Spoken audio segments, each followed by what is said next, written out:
السلام علیکم۔ Maxim Gorky کے ناول دا مدر کی قسط نمبر 11 پیش خدمت ہے۔ یگور بولا، میں ساشا کو شہر پہنچانے نہیں جا سکتا تھا، مجھے صبح بستی میں بہت کام ہیں۔ ماں کے ذہن میں یگور کی باتیں گھوم رہی تھیں۔ اپنے بیٹے کی بجائے غیر سے یہ باتیں سن کر اسے تکلیف ہوئی۔ یگور اسے دیکھ کر بولا، میں جانتا ہوں اس کے لیے تمہارا دل دکھ رہا ہے، لیکن کوئی فائدہ نہیں۔ اگر ہم باغیوں پر تم یوں ہی اپنا دل دکھاتی رہیں تو تمہارا دل کہیں کا نہیں رہے گا۔ سچ پوچھو تو ہم میں سے کسی کی زندگی بھی آرام سے نہیں کٹتی۔ میرا ایک ساتھی جلا وطنی سے ابھی واپس آیا ہے۔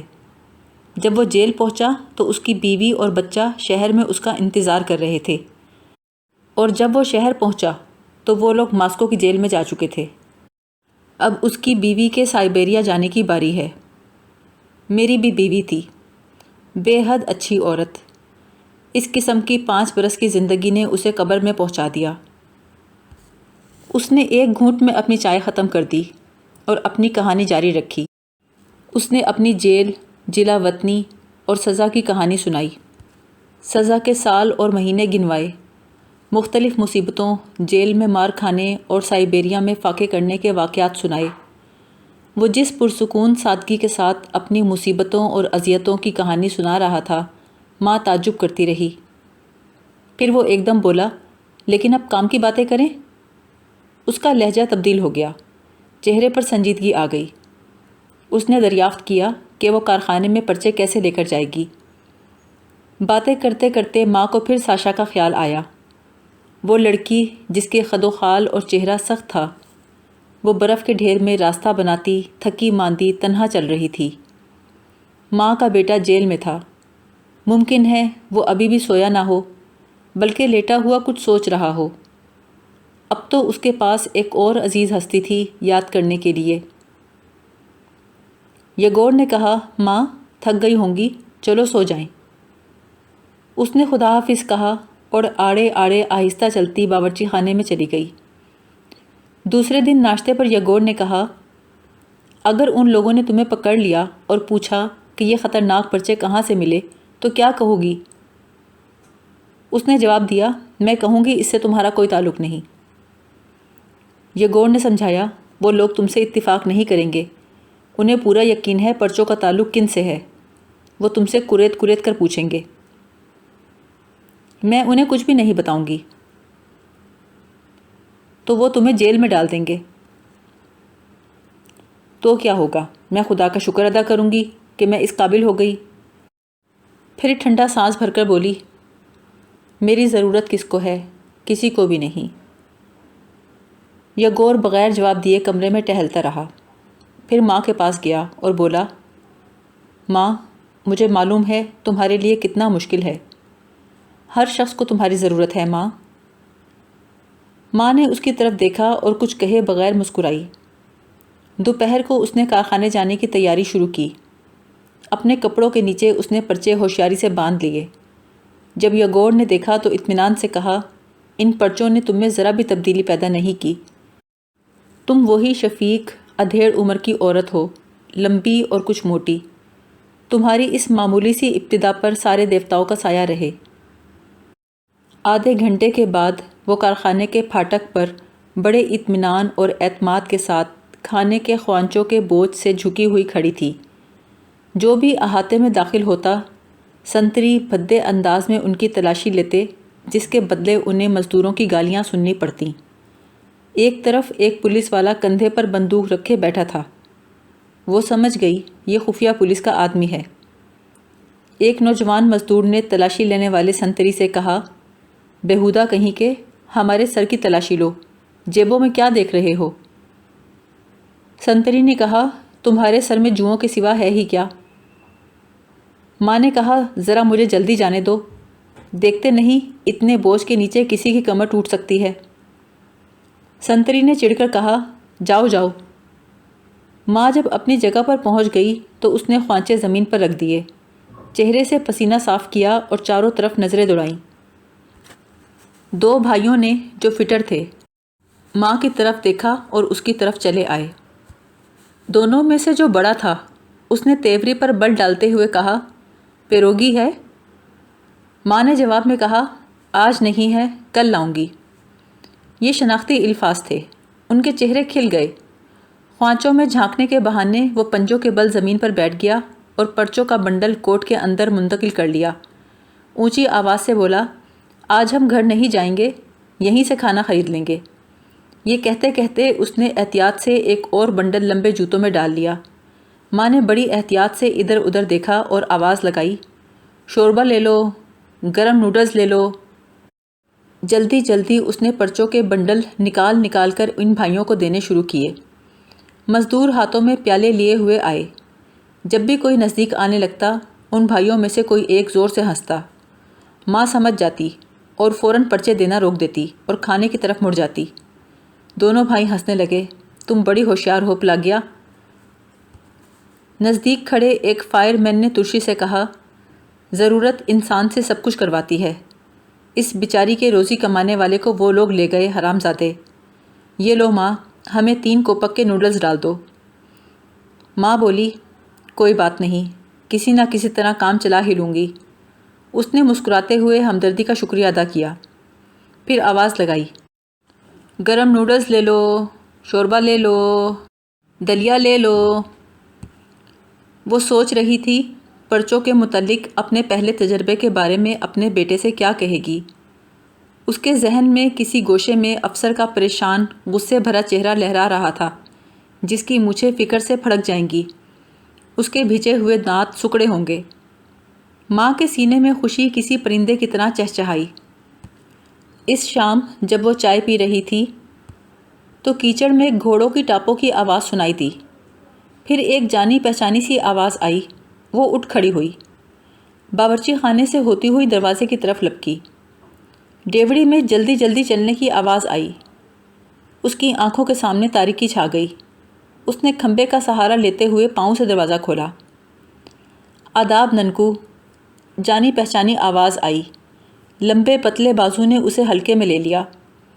پہلے اس کے دل میں مایوسی کی ایک ٹیس ابھری، پھر خوخول کو دیکھنے کی خوشی کی وجہ سے دونوں احساسات ایک دوسرے میں مدغم ہو گئے۔ وہ اس کے کندھے پر سر رکھ کر گر پڑی۔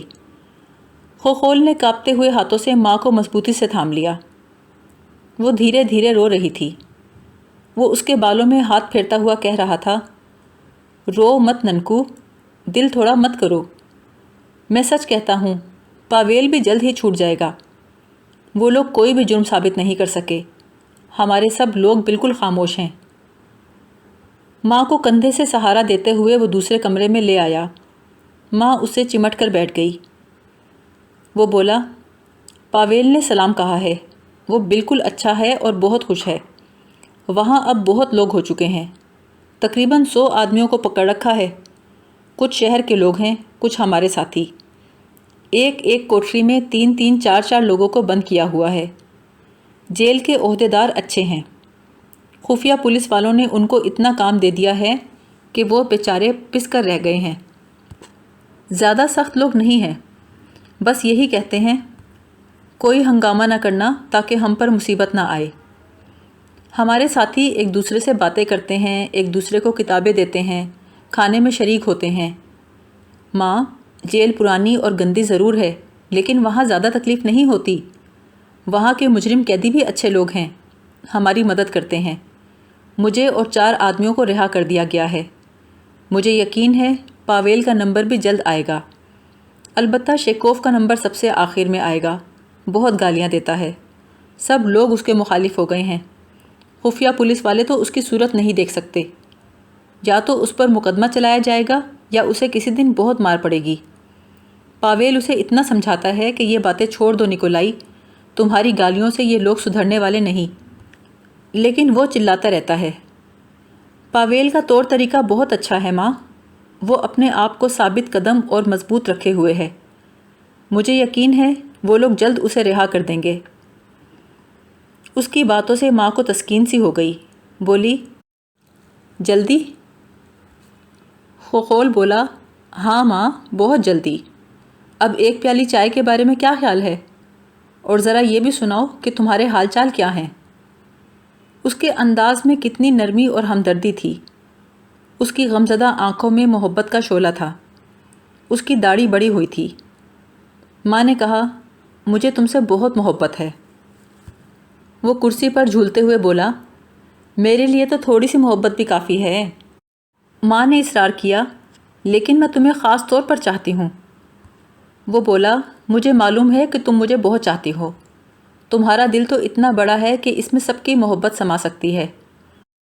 ماں نے کہا، اگر تمہاری ماں ہوتی تو لوگ اسے رشک سے دیکھتے کہ اس کا بیٹا کتنا اچھا ہے۔ خوخول نے سر ہلا کر مدھم آواز میں کہا، میری ماں ہے تو صحیح، لیکن نہ جانے کہاں ہے۔ جانتے ہو خوخول، آج میں نے کیا کیا؟ ماں نے بڑے جذباتی انداز میں بیان کرنا شروع کیا کہ وہ پرچوں کو کارخانے میں کس طرح لے گئی۔ اپنے جوش و خروش کی وجہ سے اس نے پورے قصے کو بڑھا چڑھا کر بیان کیا۔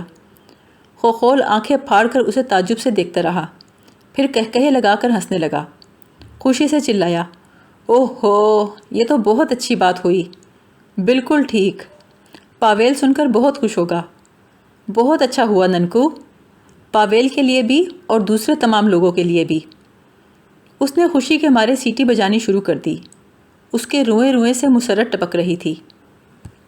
ماں کو لگا اس کے دل کے دروازے کھل گئے۔ الفاظ کا دھارا تھا کہ تیزی سے بہتا جا رہا تھا۔ تم کتنے اچھے ہو خوخول۔ جب میں اپنی زندگی کے متعلق سوچتی ہوں، یا میرے یسوع، میں زندہ ہی کیوں رہی؟ محنت، مار، اپنے شوہر کے علاوہ کسی کو نہیں جانتی تھی، سوائے خوف کے کسی چیز سے واقف نہیں تھی۔ مجھے معلوم ہی نہیں پاویل کیسے بڑا ہوا۔ مجھے تو یہ بھی نہیں معلوم کہ جب میرا شوہر زندہ تھا تو میں اس سے محبت بھی کرتی تھی یا نہیں۔ میرے سارے خیالات اور فکر ایک چیز کے بارے میں تھی کہ میں اس کے پیٹ کا دوزخ اچھے کھانوں سے بھر دوں اور بغیر انتظار کروائے اس کی خواہشات کو پورا کروں، تاکہ اسے غصہ نہ آئے اور مجھے مار نہ پڑے، اسے کبھی ایک بار تو مجھ پر رحم آئے۔ لیکن مجھے یاد نہیں کہ اس نے مجھ پر کبھی ایک بار بھی رحم کھایا ہو۔ وہ مجھے اس طرح مارتا تھا جیسے اپنی بیوی کو نہیں، بلکہ ہر اس آدمی کو جس کے خلاف اسے کوئی شکایت ہو۔ 20 برس اسی طرح زندگی گزارتی رہی۔ اب تو مجھے یاد بھی نہیں شادی سے پہلے زندگی کیسی تھی۔ میں جب پچھلی باتیں سوچتی ہوں تو مجھے خلا نظر آتا ہے۔ یووانووچ یہاں آیا تھا، ہم دونوں ایک ہی قصبے کے ہیں۔ وہ بہت دیر باتیں کرتا رہا۔ مجھے مکان یاد آئے، لوگ یاد آئے، لیکن یہ یاد نہیں آیا کہ ہم لوگ رہتے کس طرح تھے، کہتے کیا تھے۔ ایسا معلوم ہوتا ہے جیسے میرے اندر سے ہر چیز مار مار کر نکال لی گئی ہو۔ میری روح پر پردہ سا پڑ گیا ہے، کچھ سنائی دیتا ہے، نہ دکھائی دیتا ہے۔ اس نے ایک گہرا سانس لیا، پھر دھیمے انداز میں اپنا قصہ جاری رکھا۔ میرا شوہر مر گیا، میں نے بیٹے سے آس لگا لی، لیکن وہ اس زندگی میں مصروف ہو گیا۔ میرے لیے یہ سب برداشت کرنا مشکل تھا۔ اپنے بیٹے کے لیے میرا دل خوف سے بھر گیا۔ اگر اسے کچھ ہو گیا تو میں زندہ کیسے رہوں گی؟ میں ڈرتی رہتی، کانپتی رہتی، میرا دل پھٹنے لگتا۔ ہم عورتوں کی محبت خالص محبت نہیں ہوتی، ہمیں ان چیزوں سے محبت ہوتی ہے جن کی ہمیں ضرورت ہو۔ لیکن میں تمہیں دیکھتی ہوں، اپنی ماں کے لیے اتنا کرتے ہو، لیکن دوسروں کے لیے بھی گھل رہے ہو، اور یہ تمہارے ساتھی دوسروں کے لیے مصیبتیں اٹھا رہے ہیں، جیل جا رہے ہیں، مر رہے ہیں۔ نوجوان لڑکیاں راتوں کو تنہا ہمارے گھر آ رہی ہیں۔ ان سے کون کہتا ہے یہ کرنے کو؟ ایسا کیوں کرتے ہیں وہ؟ اس لیے کہ وہ خالص اور بے پناہ محبت کرتے ہیں۔ میں ایسی محبت نہیں کر سکتی، مجھے تو صرف اپنوں سے محبت ہے۔ خوخول اس کی طرف مڑ کر بولا، ہر شخص اس کو چاہتا ہے جو اس کے نزدیک ہو، لیکن جس کا دل وسیع ہو وہ دور کی چیزوں کو بھی اپنا لیتا ہے۔ تم بہت بڑی بڑی چیزیں کر سکتی ہو، کیونکہ تم میں ماں کی بے پناہ ممتا ہے۔ خدا کرے ایسا ہی ہو نہ خود کا، میں تم سے بہت پیار کرتی ہوں، شاید پاشا سے بھی زیادہ۔ وہ اتنا خاموش اور تنہائی پسند ہے، ذرا دیکھو تو، ساشا سے شادی کرنا چاہتا ہے، لیکن مجھ سے، اپنی ماں سے اس نے ایک لفظ بھی نہ کہا۔ خوخول اس کی بات کاٹ کر بولا، وہ ساشا سے محبت کرتا ہے اور ساشا بھی اس سے کرتی ہے، لیکن وہ لوگ شادی نہیں کریں گے۔ ساشا تو کرنا چاہتی ہے، لیکن پاویل نہیں کرنا چاہتا۔ اوہ، تو یہ بات ہے، ماں نے کچھ سوچتے ہوئے کہا۔ اس نے اپنی دکھ بھری نظریں خوخول کے چہرے پر گاڑتے ہوئے کہا، اچھا، تو لوگ اپنی مسرت کو بھی ٹھکرا دیتے ہیں؟